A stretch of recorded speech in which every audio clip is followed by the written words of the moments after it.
Ladies and gentlemen, it is a great honour to be invited to address you this morning, and thank you very much indeed, Chris, for those kind words. It's quite true that my book got to number 2 on the bestseller list, beaten only by Michael Jackson.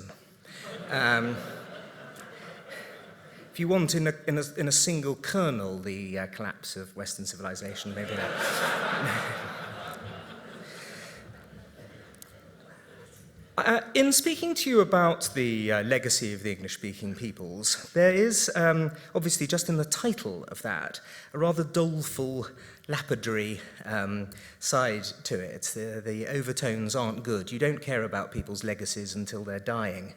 Are we dying? This is one of the questions that I'm going to be trying to answer. I, too, like Greg, go back to the 1688 revolution for the explanation of British greatness. Once also, of course, it was picked up and glorified and made so much of by the revolutionaries in America in 1776. So they, consciously looking back to the Whig revolutionaries of 1688, created their revolution as well, which together, once the two revolutions were completed and successful, explains why the English-speaking peoples became so powerful. But does it still exist? Does this power of the English-speaking people still exist? Of course, it was that dreadful old fraud, Mahatma Gandhi, who claimed, who when asked what he thought of Western civilization, answered in the conditional, it would be a good idea. It was taken up, that joke, by all the self-hating Westerners and the structuralists and the postmodernists, and it has infused into our zeitgeist the idea that, and the moral equivalists, of course, that there's something that we have to be profoundly apologetic about, that we should feel original sin, a guilty sense towards our civilization. And this from Mahatma Gandhi, who betrayed the untouchables and was a disaster when it came to his own movement in India, managing to hold it back about 20 years, who told the Jews that they ought to trust in the best instincts of Adolf Hitler, and who told his wife that he couldn't have sex with her because he wanted to sleep with a German bodybuilder. This is the person who instead is created as the exemplar of the morality of the opponents of Western civilization. So, looking at the questions that Greg brought up, and taking them one step further, when he writes about the importance of representative institutions, yes, we have been tremendously fortunate that due to 1688 and 1776, we have had a situation where people don't take over countries, Western, or at least English-speaking peoples, but by which I'd like to make the definition of those countries where the majority of their people speak English as their first language. So Australia, Canada, America, New Zealand, Great Britain, of course, Ireland, and the West Indies. In those countries, people do not come to power because of armed soldiers at their back. Yes, we've had soldiers, of course. We've had Winston Churchill and JFK and Teddy Roosevelt, Wellington. But none of these people have come to power as a result of military coups or because of their military strength. Yes, in continental Europe in the 20th century, there has hardly been a single country where that hasn't happened, let alone Africa or Asia. And you constantly see men who hold power because of naked force. In a sense, this is obviously just down to geography. Britain has not been invaded successfully since 1688, really, and before that, long before then. And those 22 miles of salt water have prevented Louis XIV, Napoleon, the Kaiser, Adolf Hitler, from capturing London in a way that if they hadn't been there, would undoubtedly have been the case. So since 1789, when Britain has had this long story of constitutional monarchy, unbroken constitutional monarchy, France has had 2 empires, 3 monarchies, and 5 republics. The Assemblée Nationale, their parliament, has been opened and closed more times than a dodgy street vendor's suitcase. You then move on, as Greg mentioned, to the rule of law, the vital importance of the rule of law, the evolving common law by precedent from Magna Carta onwards. If anything, we are perhaps getting too much control by the rule of law and therefore lawyers. No less than 6% of the American economy is bound up with its legal system. Its litigiousness has gone completely crazy to a degree that people, through fear of negligence suits, prefer actually on occasions not to undertake the tasks that they are supposed to. And so we also see it, of course, with this obsessive legalism in international affairs, the idea that the wars in Afghanistan and Iraq were illegal because they weren't, even though they had been passed by the parliaments of every country and written, signed by the heads of state. No, you had to have the United Nations also providing its stamp on this. Otherwise, it's illegal. We're getting to the point where legality is actually making us weaker rather than stronger as societies. Religious toleration, which Greg mentioned so rightly, has been a tremendous help to the English-speaking peoples. There haven't been pogroms apart from one small attack on Jews in Limerick in Ireland in 1900. There hasn't been a persecution, religious persecution amongst the English-speaking peoples, which is a tremendous strength of them. And when one thinks of the incredible, there's been prejudice, of course, but not persecution. Nothing like, we haven't had the equivalent of the German Kulturkampf or the equivalent of the Dreyfus case, thank God. And the result has been that when it comes to that massive brain drain that took place after Adolf Hitler's rise to power from January 1933, we in the Western world were able to take some of the most brilliant German scientists of their day, the people who, in the end, of course, created the weapon that ended the Second World War.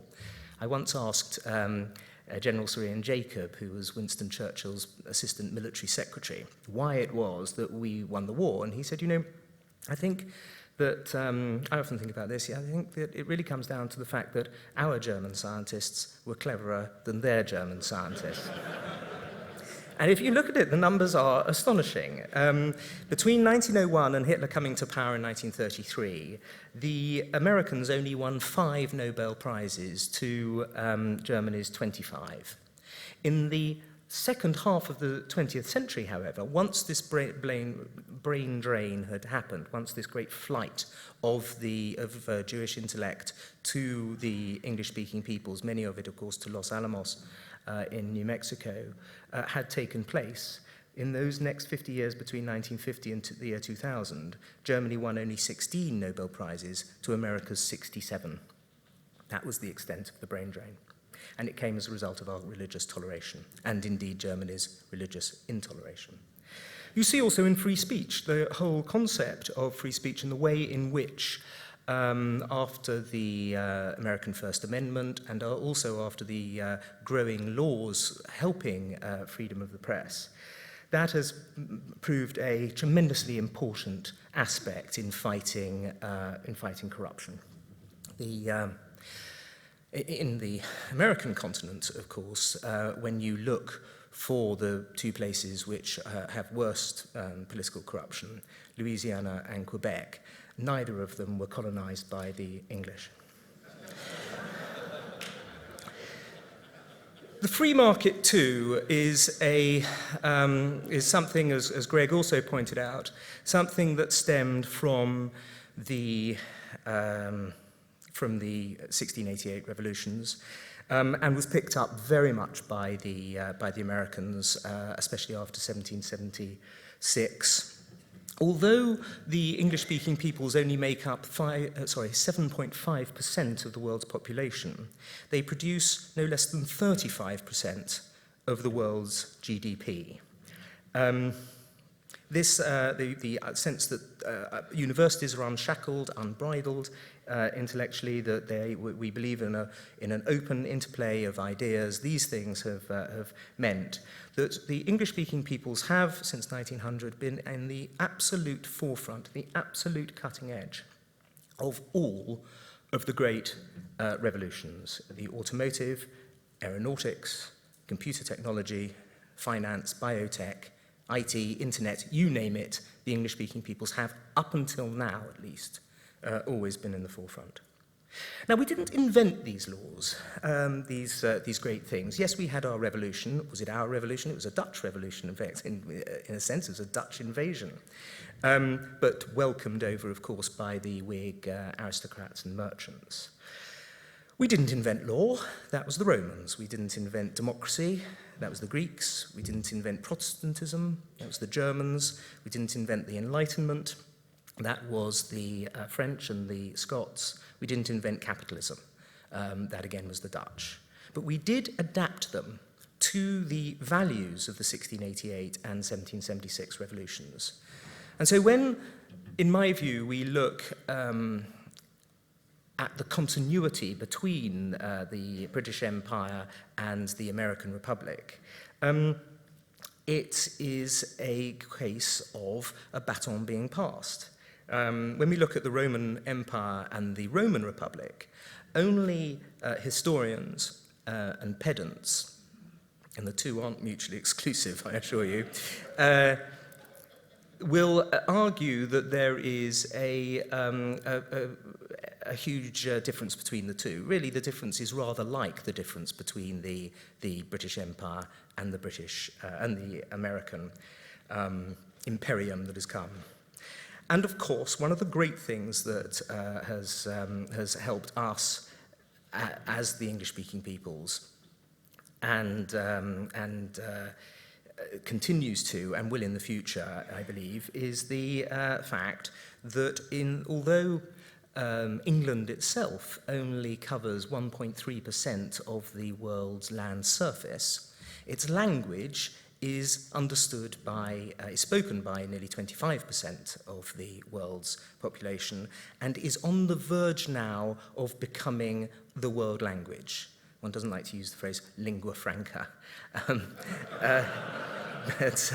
But you know, there in France, you have the Loi Tobin, which was passed in 1994, which attempted to make illegal the public uses of the words in signs and also sometimes on radio and television of words like le sex symbol, le weekend, and so on. And of course, it collapsed in ignominy and ridicule. Our language, our tongue, which is so supremely adaptable, which has been turned into a pidgin tongue all over the world, is now being taught to more Chinese people than there are English speakers today. An astonishing and in some ways rather worrying statistic, of which more later. Now, all of this civilization, this language, law, freedom, and so on, is utterly worthless unless we are prepared to fight to defend it. And on 4 great occasions since 1900, attacks have been made on the English-speaking peoples and their primacy, their global hegemony, usually coming out of the blue. The first, of course, was that made by Wilhelmine Prussia, Germany, as it had been for only 30 or 40 years, in 1914. Then after that, you had the Nazi aggression under Adolf Hitler and Japanese aggression in the Pacific. Then after that, the Cold War, almost immediately afterwards, the threat posed by another set of totalitarians, the Soviet communists.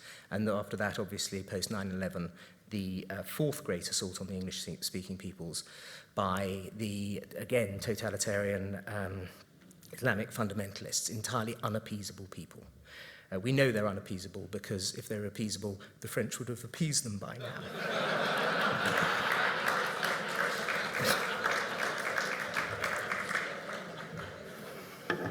But it seems to me that the witness of history is testament that it's almost never wealth, of which we have a lot in the English-speaking peoples, of course, but willpower that decides these great struggles.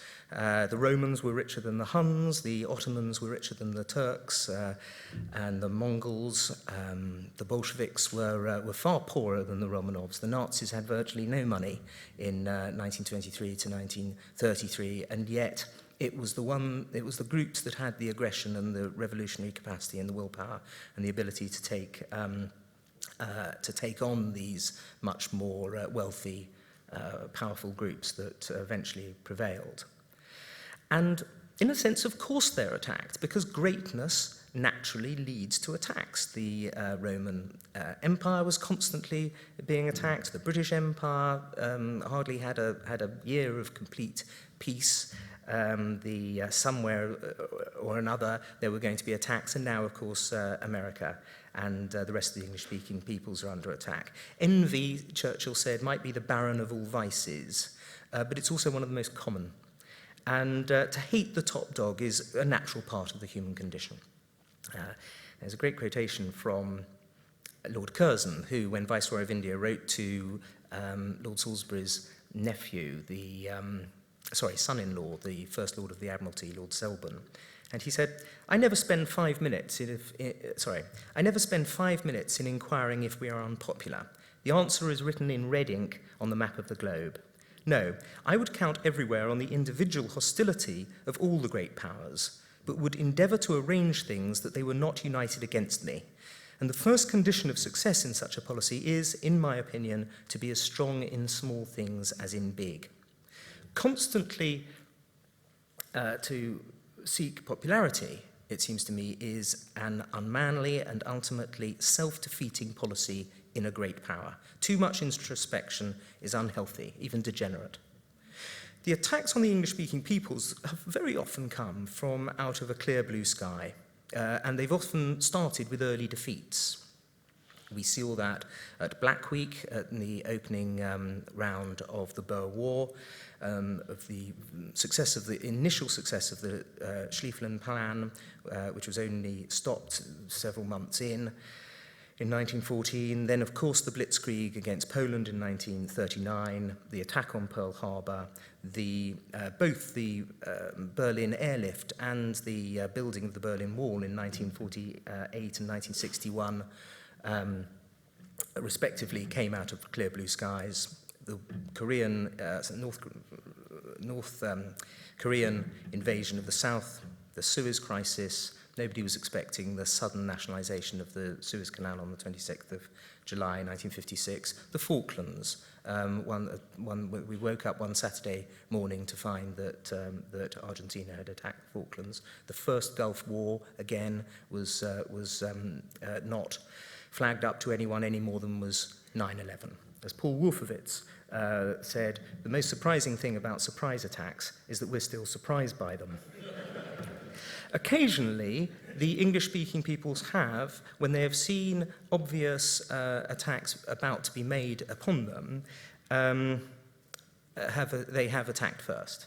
In 1801, Nelson sank the Danish fleet in Copenhagen without any declaration of war. In 1914, Churchill bombed the outer forts of the Dardanelles, again without a declaration of war. And of course, in 1940, the French were actually our allies when we sank their fleet at Oran. So it can be done. It's also often the great power status of huge empires that are lost not because of some great cataclysmic struggle against another great power, but rather because of a small power that is testing a great power to the point that it becomes obvious to the world that that great power has in fact lost its status. And this is something that we need to consider when we are trying to be as strong in small things as in big. Austro-Hungary and the Serbs, the French in Indochina, the British Empire at the time of Suez, and of course the Russians in Afghanistan. It strikes me that if the English-speaking peoples had been more united after the First World War, if the United States had abjured isolationism, joined the League of Nations, and taken part, or even taken the lead, in vigorous collective action against Nazi Germany from 1933 onwards, perhaps that second great conflagration of that century might also have been avoided.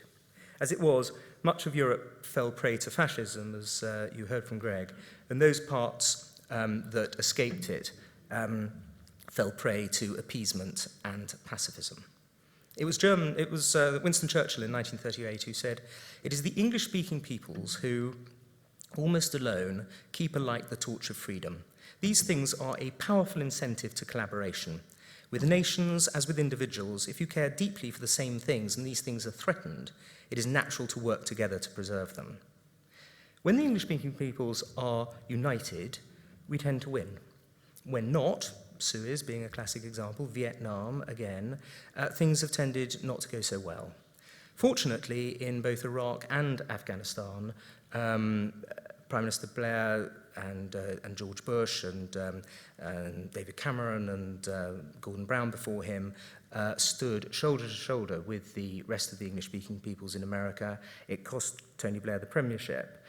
John Howard, who in my view is as great, I think he's your greatest statesman since Sir Robert Menzies, also stood shoulder to shoulder, and as does Stephen Harper in Canada. So today, when one looks at the vanguard of the struggle between civilization and barbarism, which is on the front line in Afghanistan, where you have 1,500 soldiers, one still sees the English-speaking peoples providing the bulk of the foreign troops.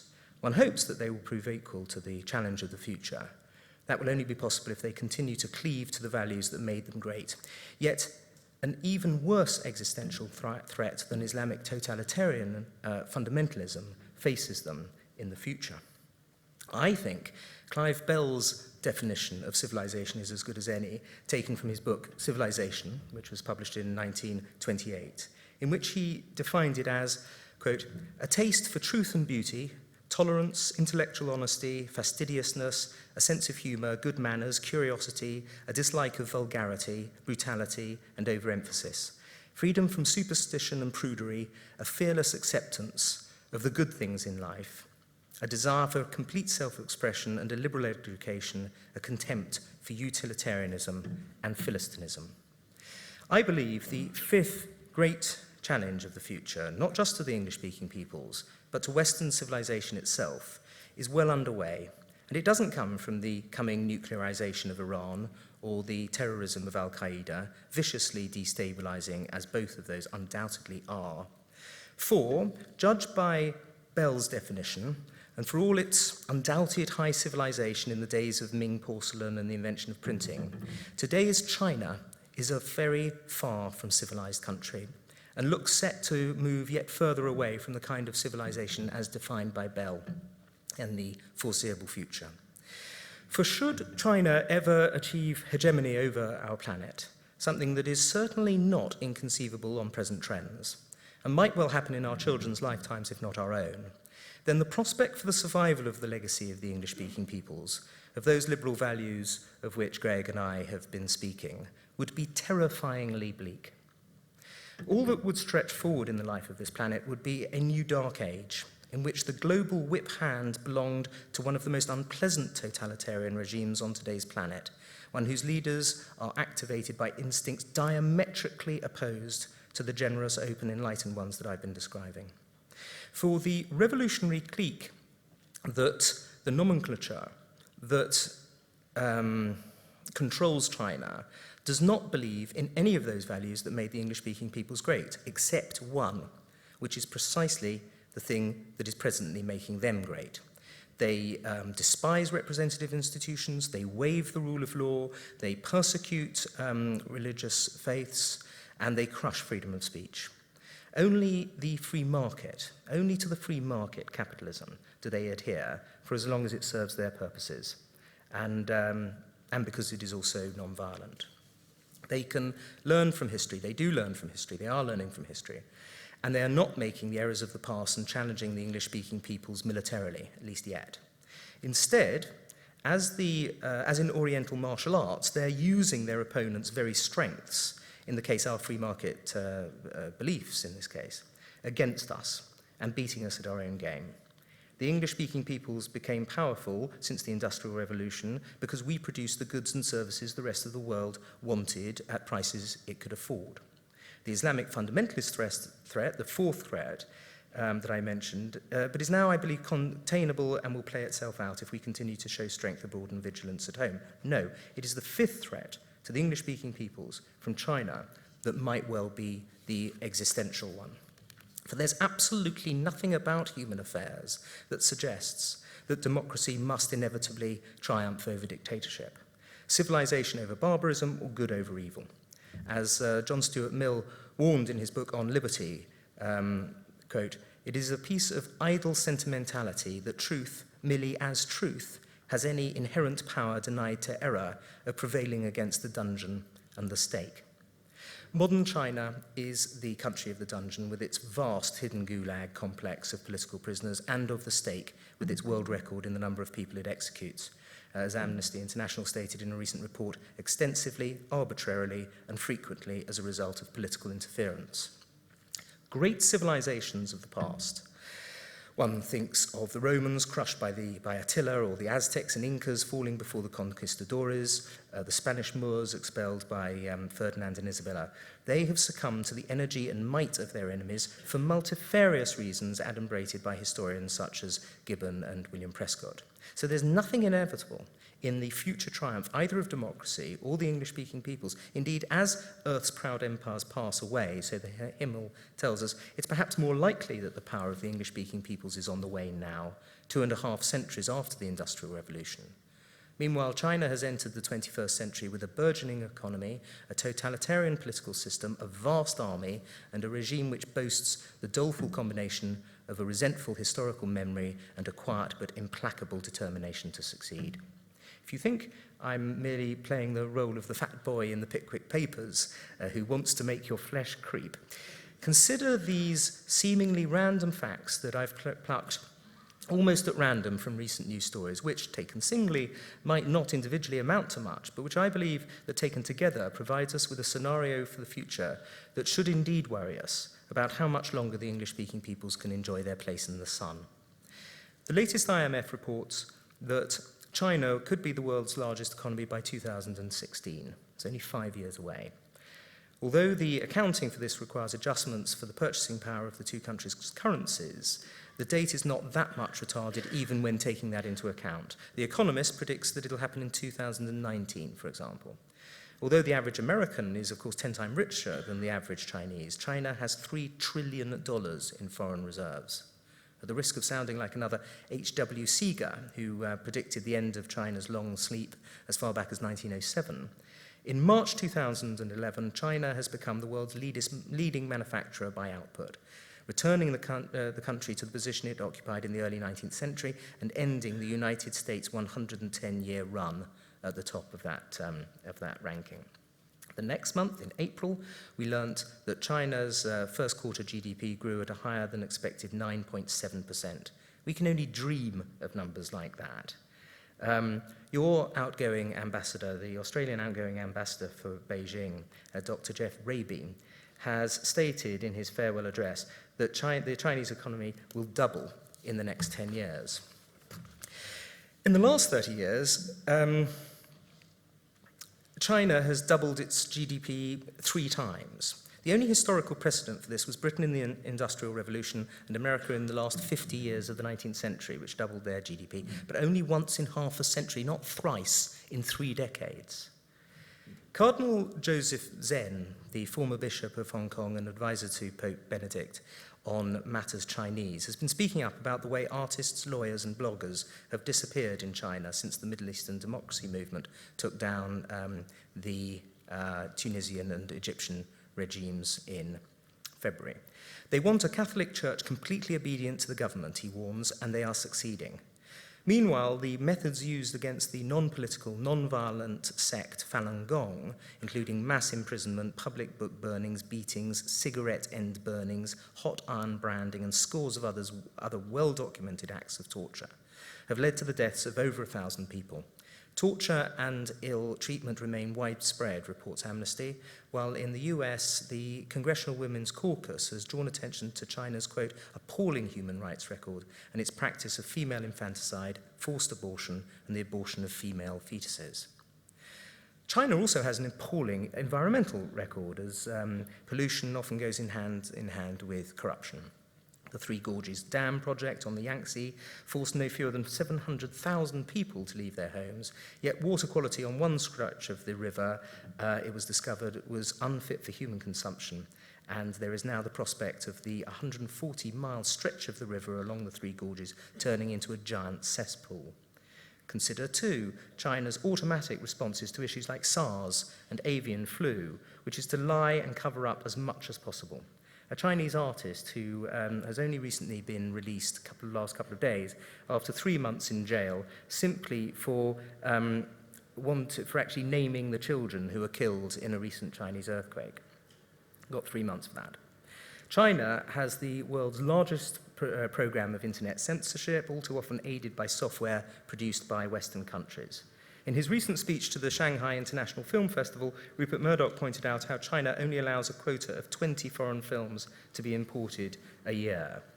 And it's never a good sign when you can't collect your Nobel Prize, as Liu Xiaobo was prevented from doing last year because you're banged up in jail for demanding basic human rights. With no external military threat to guard against whatsoever, China nonetheless maintains a People's Liberation Army of over 3 million men. Its development of drones, building of aircraft carriers, and huge increases in defense expenditure is already tipping the balance of power in the South China Seas and creating, of course, huge volatility in over the Spratly Islands as well. Meanwhile, China's vastly expanding space program has a very clear military application. Try to imagine a war in which one power was able to use GPS and its antagonist could not. In 2009, there were a series of attacks, cyber attacks, against Google and various other American information technology companies, and US government corporations and organizations. And this was followed by what was called the Night Dragon cyber attacks on oil and gas companies, Australian defense contractors, and the US electricity grid have been attacked. Now, there's no commercial advantage to be gained from attacking the US grid. If you wanted commercial advantages, if this was being done for money, you would do it to banks and insurance companies and so on. But that's not what's happening here. In fact, this is a case of China flexing its cyber muscles. Whether you like it or not, history is on our side. A threatening Nikita Khrushchev warned a group of Western diplomats in Moscow in 1956, "We will bury you." Recent events should warn us that although the Soviet Union never succeeded in burying the West, China might. For this has already begun, and this time it's being fought by means of trade surpluses, low wages, and exported unemployment. Dr. Raby is immensely complacent about all this and thinks overall it's a good thing. Quote, "A country that is heavily invested in another country is certainly going to feel more secure about that relationship as a result of that investment," he says. The Australian Financial Review tells us that Dr. Raby will remain in China to pursue business opportunities. It sounds fine in theory until one recalls that the country that Wilhelmine Germany has as its number one trading partner in 1914 was Great Britain. When Nye Bevin was asked how he persuaded the doctors' leaders to join the National Health Service in 1948, he answered, "I stuffed their mouths with gold." Instead of giving us palliatives, Dr. Raby ought to have reminded us that the study of history is witness to the fact that no nation that doubles its power in 10 years, there's no nation which has done that without deleterious knock-on effects to its neighbour's sovereignty. The world will be a very different and far more uncomfortable place for the English-speaking peoples when China becomes the global top dog power, displacing the United States as she's now set to do economically and, I believe, in the other vital criteria too. One can debate exactly when, sometime between Pearl Harbor and D-Day, the British Commonwealth handed the imperial baton over to the United States, or had it taken from her. But whenever it happened, at least the successor power spoke our language, shared our laws, traditions, and values, and were twice our war-tested allies. If China does eclipse the United States in our lifetimes, we may come to regard Richard Nixon and Henry Kissinger's opening up of China in 1973, not as we do today, as a brilliant way of outmaneuvering the USSR in the Cold War and bringing a stable force into the world economy for the first time since the early 1930s, but instead the opening of a Pandora's box full of terrible new threats to face mankind. Apologists for Chinese totalitarianism argue that a country of 1.3 billion cannot be ruled democratically, yet neighbouring India with 1.15 billion has managed it well enough. As the Taiwanese showed when they peacefully brought Kuomintang rule to end on their island, it's nonsense to argue that Chinese people are somehow incapable of working representative institutions. The 20th century was called the American century with some reason.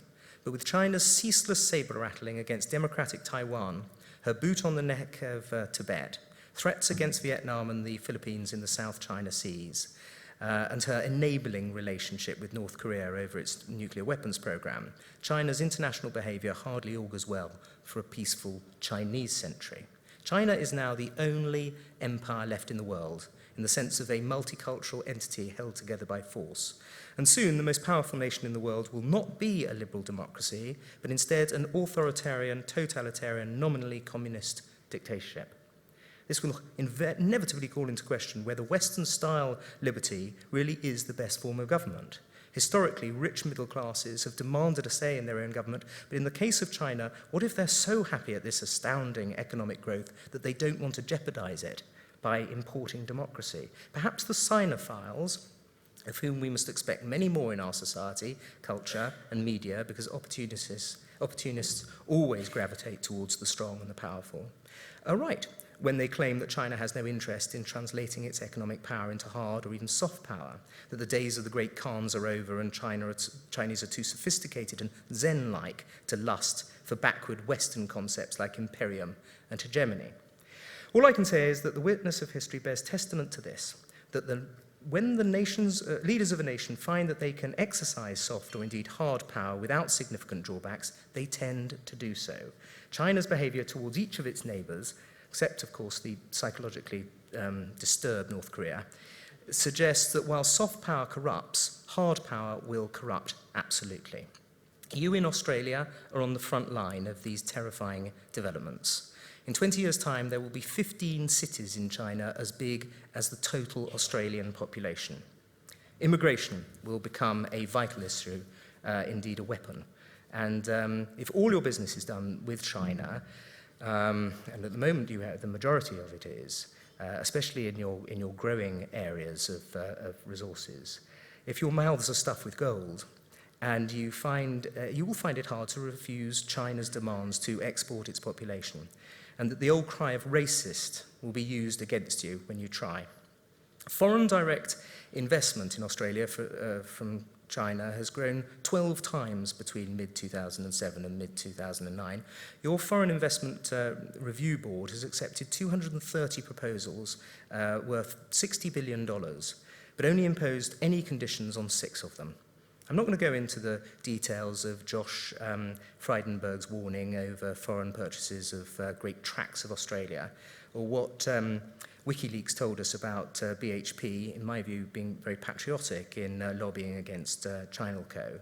But at least they show that there are some people in Australia who are cognizant of what is happening. The Chinese are beating us at our own game, capitalism, and as yet we have no plan B.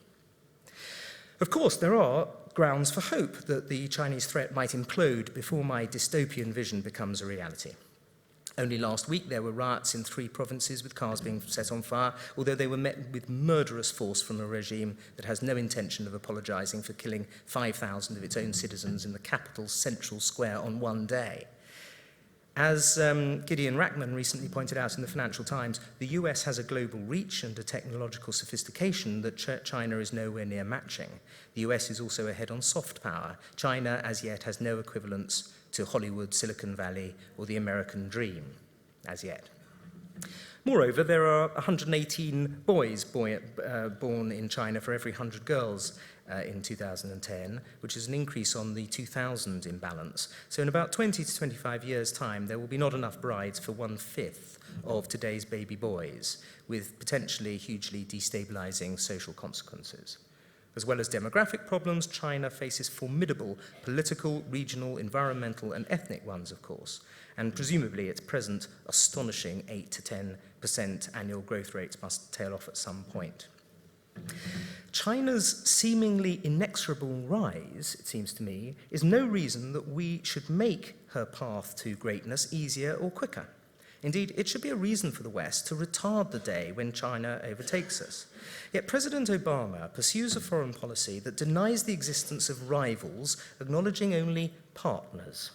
It's the 1968 Woodstock approach to international relations, in which strangers are merely friends you haven't met yet. To treat China like that is impossibly naive. Far from trying to put off that dismal day of our own overtaking, the English-speaking peoples are doing everything in their power to stoke up their own funeral pyre. By not demanding a true conversion rate for the Chinese currency, by not expelling scores of espionage agents in Chinese embassies around the world in a manner they never balked at doing to KGB agents during the Cold War, by refusing to acknowledge where these cyber attacks are really coming from, by exporting our call centers and production facilities, by training hundreds of thousands of Chinese scientists in sensitive research areas at MIT, Harvard, Yale, Oxford, Cambridge, Melbourne, and dozens of other great Western seats of learning, by turning a blind eye to the huge swathes of Africa and Asia being bought up by the Chinese for their raw materials, the West is, as Lenin said the capitalists would one day do, selling us the rope with which we shall hang them. By adopting free market capitalism in their coastal provinces, at least for as long as it suits them, the Beijing regime has even defanged the West ideologically, while not altering its revolutionary nomenclatura one iota. One can admire their genius while denouncing their ruthlessness and cynicism.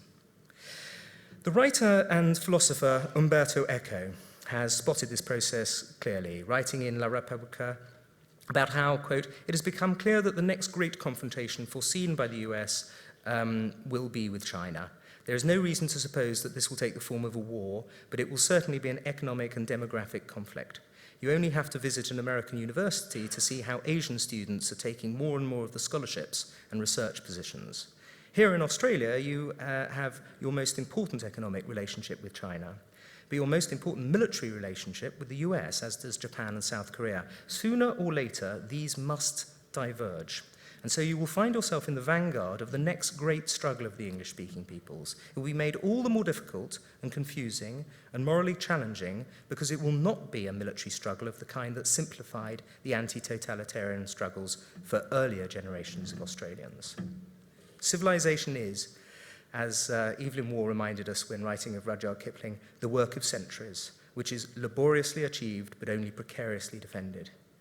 When the Chinese are in the global driving seat, I believe that we will look back in loving nostalgia to the boyish tyranny and the once lustrous, but by then utterly moribund legacy of the English-speaking peoples. Thank you very much indeed.